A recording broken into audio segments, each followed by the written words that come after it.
Ce week-end marque déjà le coup d'envoi des vacances d'hiver et c'est la zone C, Toulouse, Montpellier et la région parisienne qui ouvrent le bal. Regardez ce vendredi, c'est du vert quasiment partout, dans le sens des départs néanmoins. En Ile-de-France comme en Auvergne-Rhône-Alpes, le pavillon orange sera hissé. Il va falloir s'attendre à des difficultés, notamment en provenance de la région parisienne ou de la Méditerranée, en direction des Alpes du Nord, donc sur l'autoroute A43.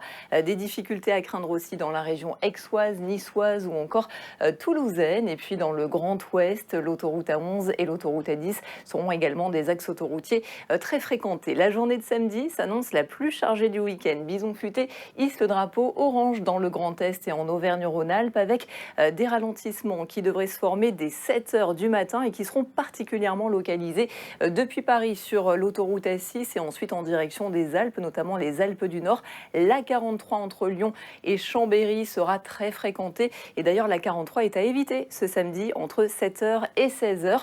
Sur le reste de la moitié sud, ce sera globalement plus calme, un petit peu de monde sans doute près de Toulouse et puis de manière générale, depuis la région parisienne, vous serez nombreux à partir du côté de la façade atlantique. La journée de dimanche, c'est beau à voir, c'est du vert pour tout le monde dans les deux sens de circulation. Néanmoins, en fin de week-end, attendez-vous aux difficultés habituelles en fin d'après-midi, que ce soit en Ile-de-France, mais aussi près des grandes agglomérations comme Toulouse, mais aussi Lyon, Aix-en-Provence, Marseille ou encore Nice. Sur ce, je vous souhaite d'excellentes vacances et avant de glisser sur les pistes, vous n'oubliez pas de consulter l'application du 177 pour savoir comment ça roule.